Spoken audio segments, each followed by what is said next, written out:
everybody, it's Miss Mundy again, and this time I'm going to be reading The Runaway Iceberg.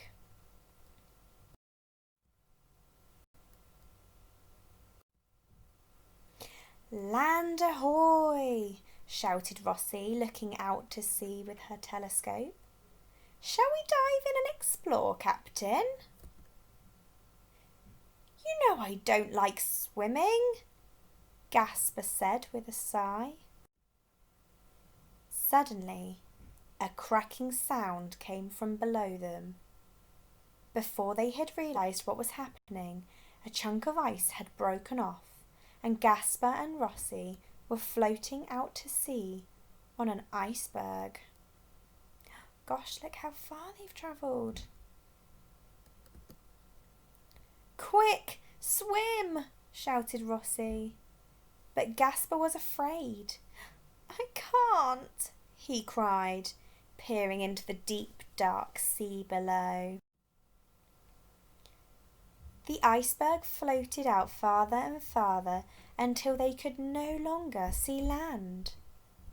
What are we going to do? Asked Gasper, trembling. How will we ever get back? We are brave explorers, remember, said Rossi, holding Gasper's flippers. We will find a way. Gasper took a deep breath. I guess we could use our flippers to row back, he said. But which way is home? Lift me up, said Rossi. She climbed onto Gasper's head, but she was still not high enough to see land. Try jumping, she suggested, giving him a little nudge with her foot. Gasper jumped, and they both landed on the ice with a thud. Need some help finding your way? Asked a snow petrel from above. Oh, yes, please, called Gasper.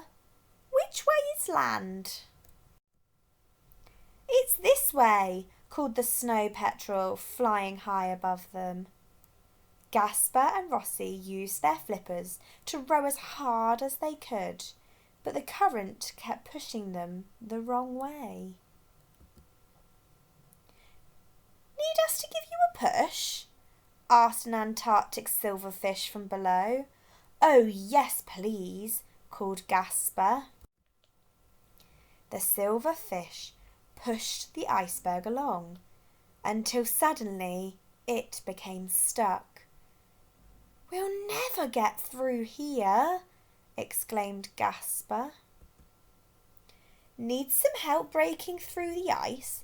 Asked a blue whale from the deep. Oh, yes, please, called Gasper.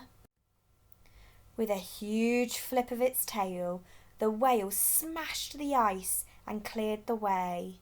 Gasper and Rossi bobbed along behind it, glad to finally be on their way back to safety. Land ahoy! Squawked the snow petrel. It's all been a great adventure, said Rossi, grinning. We're just like real explorers. The sun shone brightly in the sky as Gasper and Rossi headed for home.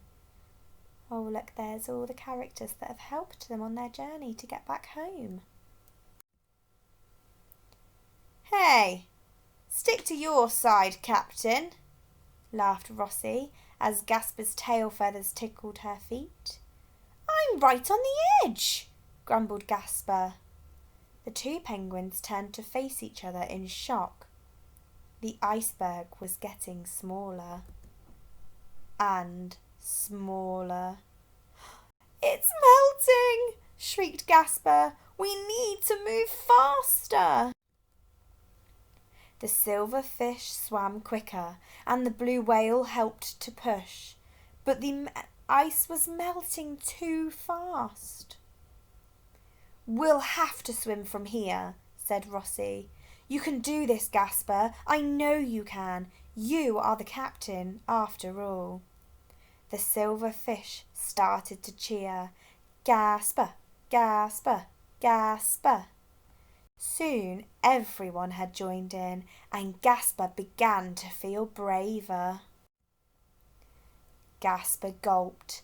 Then, with one big jump, he splashed into the water. Brrr, he spluttered.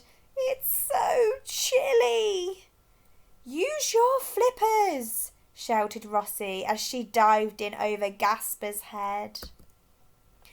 Whee!